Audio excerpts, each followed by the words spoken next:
I'm Chris Avina with American Outdoor News, and today's guest is without question the greatest athlete of our generation. He's the only athlete to be an all-star in both the NFL and Major League Baseball, but more importantly, he's a very passionate hunter.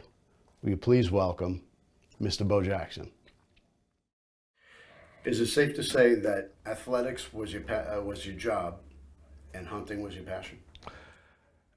Absolutely. I worked during the summer with baseball, but the few off times I had, I'm fishing, which was a passion.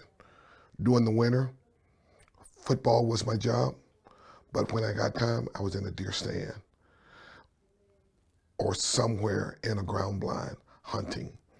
And now that I'm retired from both, um, it's a full-time passion for me. Fishing, hunting. I own 3 boats, and they aren't social boats or party boats to go out for the weekend and just hang out. They're fishing boats. 1 boat for the lake, and 2 boats for the river. And spend a lot of time, whenever I have time, on the water. Besides that, besides my fishing and my hunting, all of my friends, most of my friends, they're not ex-ball players or anything like that. They're everyday working Joes, doctors, you name it. They love to hunt, they love to fish, love to bird hunt, and so forth and so on. So that's what I do now. And I suppose right now I'm so busy with my work once again because I supposed to be retired, but they say, when you retire, you work 3 times as hard as you did when you actually had a job. Yeah. So all of my time now is spent trying to balance my food companies, my multiple companies that I have, and my hunting and fishing. I got my boat sitting in my driveway right now. It's been sitting there for 5 days, and I haven't had time to get out on the river because of with my food company and traveling and doing this and so forth and so on. And but it's fun. It's good to know that it's there. Mm-hmm. And with me being the boss, I can walk out this office anytime I get ready, go get that boat and go to the river and don't have to bother with anybody. Have a cell phone, you can work anywhere. I can work anywhere. I got buddies right now, got a trip planned to go to southern Texas next week to archery hunt. Okay. And I can't wait. What's on the menu? We're hunting on a friend's ranch that's a high fence. He has some exotics there. And I think the animal that I'm going after with my bow is a nilgai. Oh, that's a big body animal. It is. They're adorable. They're tough animals. Yes, it's a nilgai. I've never had nilgai meat. I've had all the other plains games meat, but I'm looking forward to, they want me to take it with a rifle, and I'm hell bent on doing it with my bow. It's going to be very difficult with a bow, I tell you that. It's well, I tell you what, if I can get him within 70 to 80 yards, and with him not knowing with me there, I think I'm a pretty good shot. I do all my own adjusting and twerking on all my hunting equipment, my golf equipment. I do it all. I get in my man cave and I unhook the smoke detector and I go to work. So I do all my own fletching, building my arrows and tuning my bows to where they shoot like a dart. Now, I just didn't read this in a book. I got a lot of friends that's in the outdoor business. Vicky and Ralph, Archer's Choice. Oh, sure. Tim Wells. Uh-huh. Tim Wells out of Peoria. Jackie Bushman. Mm-hmm. All these guys. Michael Waddell. all of these guys and ladies are a good friend of mine. So I've learned from them over the years, and I take it home and I get in my man cave.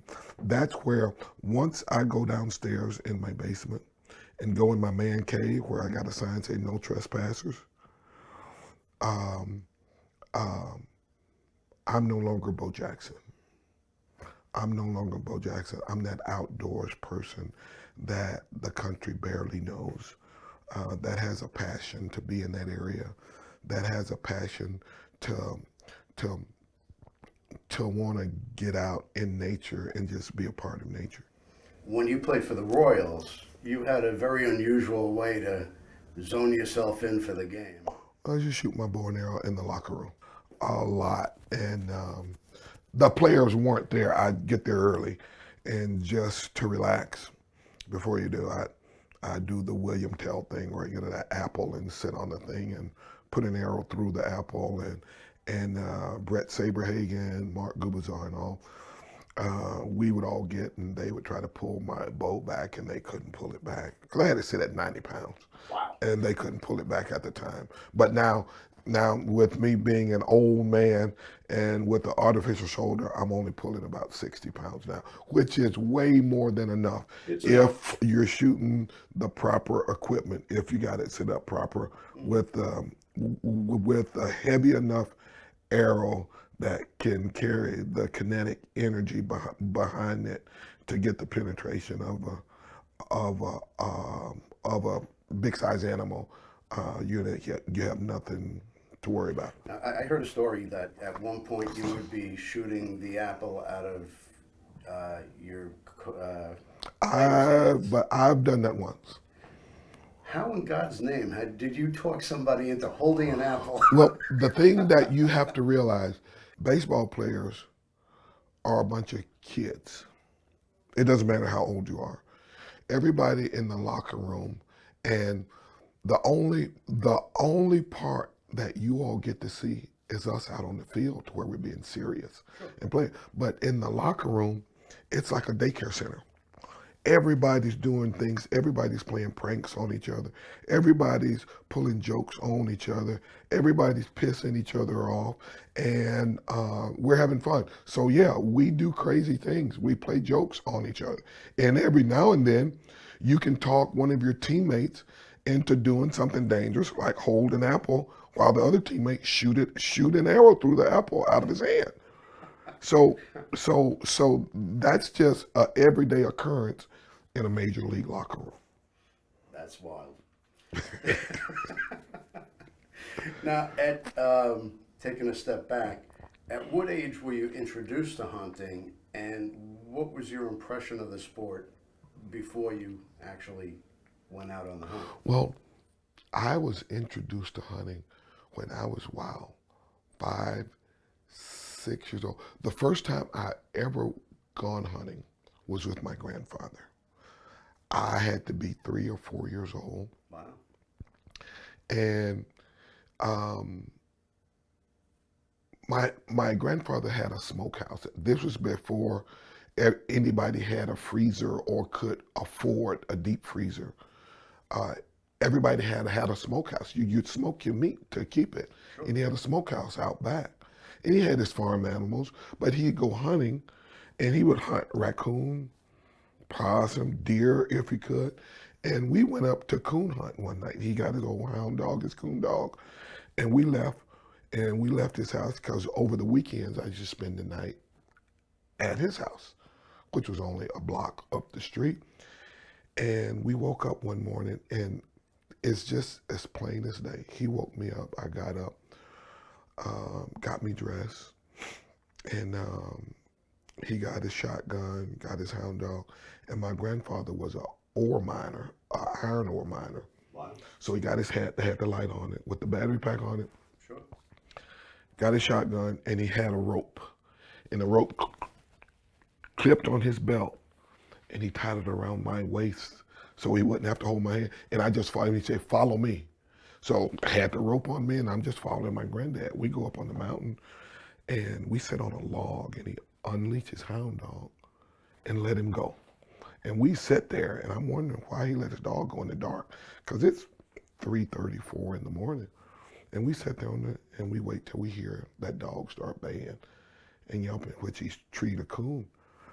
And we go down and look, and he turned his light on his mining cap up in the tree. And I see these two little lights looking back at us. Yep. And it's a raccoon. And he took his shotgun and boom, and leaves and bark, and the raccoon hits the ground and it bounces. And before it hits the ground again, that hound dog got him and shaking it. And that was my first experience with hunting. And like I said, he hunted for the food. Archery, as far as I'm concerned, my cousin and I, Jason, we built our own bow and arrows. We built our own slingshots. And we built our own bow and arrows out of just sticks. We go get a limb from a tree that we could bend, get some nylon cord around one end, bend it around the other end. We go out in the field and find twigs that are straight by the side of a pencil. Mm-hmm. Then we get the bottle caps off of a Coca-Cola or something, bend it around the tip with a hammer to put a point. That was your field point. Get a chicken feather, split down the back of the arrow, stick it down, get some thread, and tie it around. And that feather would stabilize our arrow. And we would hunt my uncle's chickens. Well, not hunt, but shoot at them because we could hurt them. We would bruise them or wound them. And once my uncle found out, he beat the crap out of both of us. Period. He whooped the crap out of both of us out in the yard in front of the neighbors and so forth and so on. But that was life as a kid. We had to make our own fun. So I got to college and got older. Our punter named Lewis Colbert, one day after practice, we had a day practice during the summer, and I was up in my room and I walked out on the balcony. I saw the punter out in the yard of the football dorm, and he was shooting his bow. And I never shot a compound bow before. And I watched him, and he's shooting a styrofoam cup about 20 yards away. And he said, pull it back. And I couldn't see the arrow, and I see that cup move. I'm like, damn, he hit that cup. He got another arrow. And he hit that cup again. So I'm intrigued. Walk down and go down to see him. And I said, how are you hitting that cup every time like that? And he said, well, I got a peep sight here, and I got a pin, a 20-yard pin, and I look through this sight. Once I pull the bow back, I look through this sight and put that pin on whatever I want to hit at 20 yards. So I said, can I do it? He gave it to me, put it on, and I was hooked. You were natural. And I was hooked. And my first bow I ever bought was a Fred Bear bow. Cost me $63. Big money back then. That came with 6 arrows, aluminum arrows. Until this day, that bow's hanging in my man cave. Wow. With the same string on it that came on it 30-something years ago. You never restrung it. And I could still pull it back and it still shoots. Wow, that's amazing. I still have that bow. It's heavy because back then everybody just made their bow to make the bow. Yeah. And the first thing I ever killed with that bow was a wild pig. So that's how I got introduced and reintroduced to the outdoors and hunting and so forth and so on. And now it's just my way of relaxing and getting away from being Bo Jackson. Well, football and baseball are tremendous team sports that are constantly testing you physically. How does hunting test you? Hunting humbles you like golf. Every time you think hey, I got a handle on this or I mastered this, it throws your curveball. So it humbles you. Hunting doesn't mean going out every time harvesting an animal. Hunting doesn't mean being successful. I consider a successful hunt going out and not even seeing an animal, but learning something that animal is doing in their everyday life, the path that animal is traveling, how that animal tries to, it's like a chess game in the woods. You're trying to get to where you're downwind of that animal, and that animal is always circling to find out who is in his living room. Because if you go to your house and you walk in the door and see something out of place that wasn't out of place, you know somebody's in your house. Oh, yeah. And that animal knows when you're there. They may not see you, but he's going to work his way a 360 until he can get wind of whatever's in his living room, and he's going to get the hell out of there. So it's always good for me to try to outwit that animal, because I know that animal is way smarter than me. And it's just a chess game with us. Being in this environment. Absolutely. Popping up a blind the day Absolutely. you're going to be hunting is like No. somebody coming in and stealing your couch. Absolutely. Absolutely. Now, what was your most memorable? Wow. My most memorable hunt was the first time I went elk hunting. First time I ever went elk hunting. No, that was my first ever whitetail hunt. And I went on a buddy's place by the name of George Mann. He's like a pioneer of archery hunting in the state of Illinois. He held probably most of the archery records for biggest deer in the state of Illinois. He passed about 8, 9 years ago. I'd say 10 years ago. And he taught me a lot about archery and so forth and so on. And the first time I ever went hunting on his place, it was with a rifle though. And I didn't know anything about deer except if you want to take a deer, take one with horns. And he put me in a tree stand out in the woods, and he said they're gonna come around in this wheat field, and a deer came out, and he said if you harvest an animal, don't get out of your stand, just wait till I come back and get you. So I'm thinking, well, all right. About an hour and a half later, I harvested a deer, basket rack 8-point at the time, dropped him right there. And so I just sit there.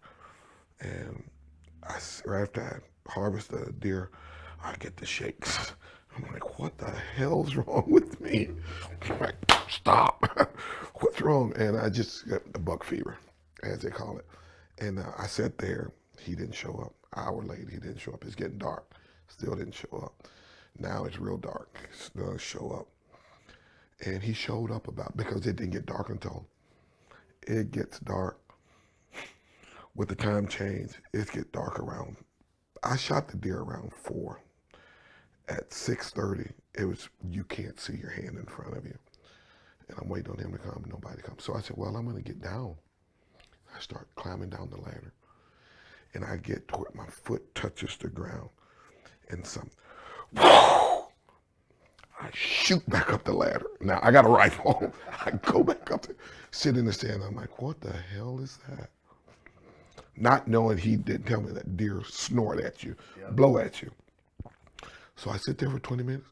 I start to go back down, get halfway down, and he blows at me again. So I'm thinking, is that a Bigfoot? What the hell is that? I chamber around because I don't know. Can't see anything. And about 20 minutes later, I see the lights coming through the woods, his truck. He comes down, pulled to the edge of the field, and he said, well, did you get one? And I'm like, where the heck have you been? I almost got attacked by something. I don't know what it is. And he said, why you say you almost got attacked? I said, because I told him the story, and he laughed his butt off. He said, that was just a deer blowing at you. There was other deer in the field. And so that had to be my most memorable hunt. And from that day on, I've just been an outdoorsman. So whenever I get whenever I get the opportunity, I'm outdoors. I'm out in the woods, out on the lake, out on the river doing something. Now, the number of hunters have been declining over the years. The fastest growing demographic as far as people buying hunting licenses Yeah, is women. absolutely. Fastest demographic.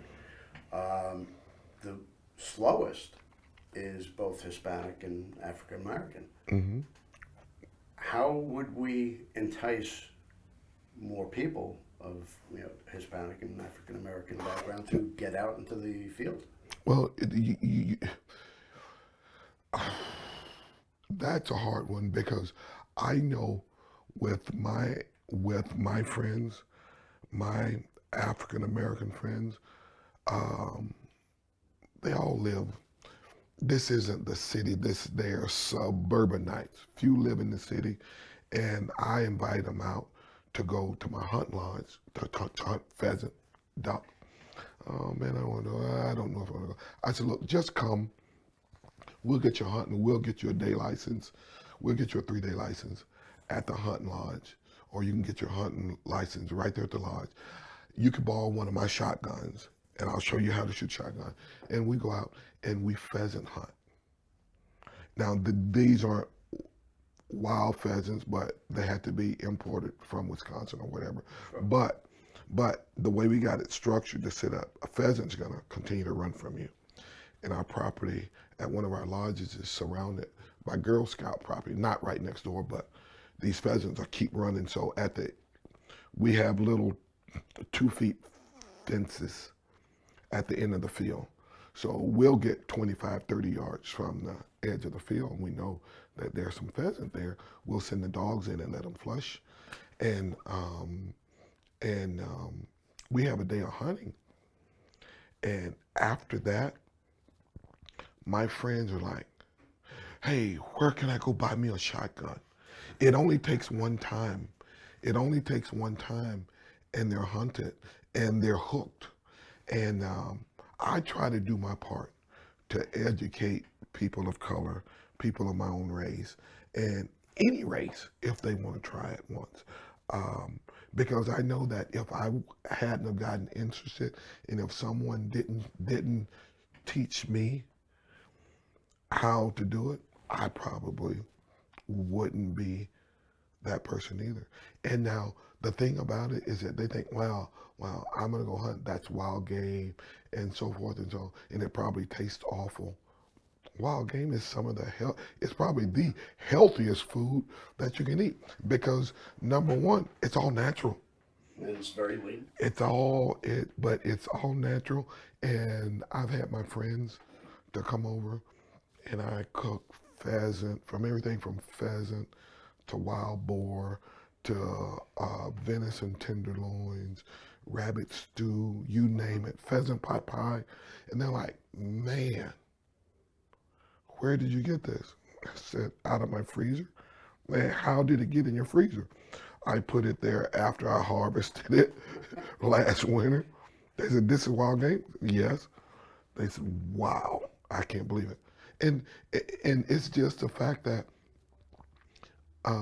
if you have friends that are willing to allow you to educate them on the art of harvesting wild animals, if you have the capacity to have the patience to teach those who have never experienced it, then God bless you. Because number one, I can eat wild game every day. Yeah, me too. I can eat wild game every day. What's your favorite wild game recipe? Oh, that depends on the season.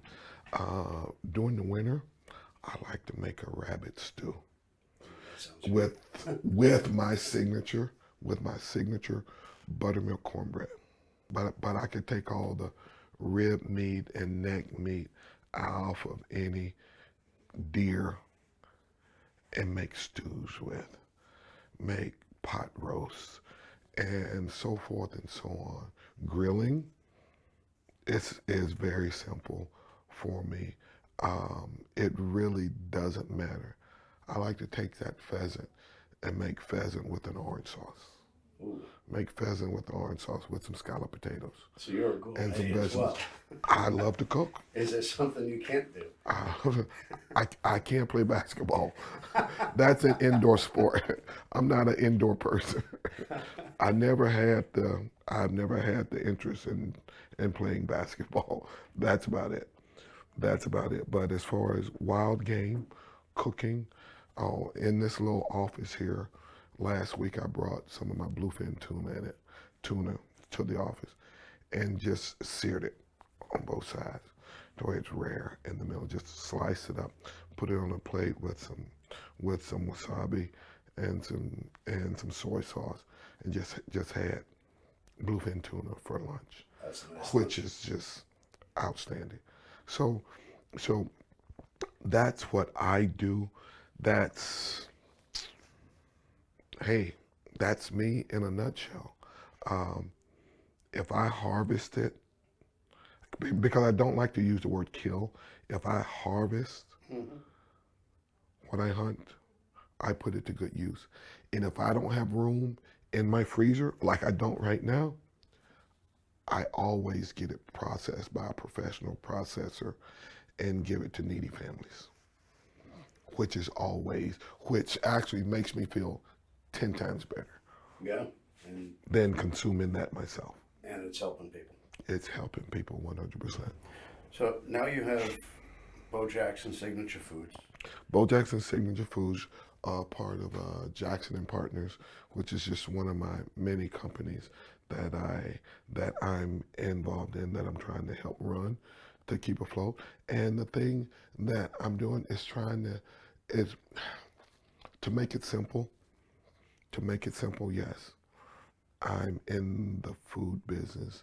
I'm not doing anything no different than anybody else, except trying to give the consumer a quality grade A product at a very good cost. Period. So it's mostly steaks and fish and that. Let's just say proteins, which could be all meats, from steaks to crab to shrimp to burgers, you name it. Um, um, um, I'm just trying to make my footprint in the sand of the food industry. Um, I have another company called Jackson Packaging, which is a corrugated box company that I'm doing some business with a lot of companies. So I keep myself busy. I've been on the national speaking tour for almost 30 years, and I stutter. And a guy that stutters is on the national speaking tour that loves to talk. It doesn't bother me. It doesn't bother me. It's just a fact of, if you can overcome your fears, anything's possible. That's a fact. Anything's possible. Do you see yourself getting into wild game meats with your company? Probably not. Would love to, but with the FDA and everything, Very expensive process. very expensive process. Yes. Plus, if you're gonna get into it, you gotta be able. The big thing that the big box stores look at, and the people in the food industry look at, say, the one thing that they look at: can you keep up with the supply and demand? And with wild game, you gotta have an absorbent amount of product to keep up. Because if you got a good product, everybody's gonna want it. Yeah. And if you can't keep up with the supply and demand, you got one shot to succeed in this business. And if you don't, word gets around quick. Hey, he can't keep up with the supply and demand. Don't do business with him. So, who taught you to cook? I learned how to cook from watching my mother when I was from 3 to 5 to 6 years old. At 5 or 6, first thing I ever cooked was that buttermilk cornbread that I brag about every chance I get. When I was young, in order for my mother to cook dinner for my other siblings, which at that time was my other 7 siblings. She had to keep an eye on me and cook at the same time. So she would make me sit in my little red rocking chair that I got for Christmas. She'd sit me in the middle of the kitchen, right by the kitchen table. And she said, "Don't you move." And I'd either have to sit there, because she would have her soap operas on TV in the kitchen also while she's cooking. And she'd tell me, "Don't you move," because she knew that if she couldn't hear me or see me, I was doing something to either going to burn down the house or electrocute myself. So don't move. And I sit there and I either watched her cook buttermilk cornbread every day in that cast iron skillet. Cast iron skillet weighed about 14 pounds. I either watch her cook in that cast iron skillet or watch General Hospital when Luke and Laura was in high school. So that's what I did. Watch her cook, or Luke and Laura with Dr. Hardy and Jesse. I still know all the characters. I used to watch it. So you know what I'm talking about. Yeah, so that's what I did. Watch General Hospital, One Life to Live, all those people, and either watch soap operas, watch my mom cook. And I watch her cook buttermilk cornbread, watch her cook the fried chicken. She would make the cornbread in that cast iron skillet. Once she'd flip it out on a pan, use that same skillet, put some oil in it, fried chicken or fried pork chops. So you literally went from the gridiron to the cast iron. I actually, to be honest with you, I was more familiar with the cast iron before the gridiron. So I went from the cast iron to the gridiron. Now I'm back to the cast iron. That's great. So yes. All right. Well, I appreciate your time. Thank you, brother. I appreciate your time. Thank you for coming. Good luck this season and hunt safe. I'm looking forward to it. I'm looking forward. Thank you.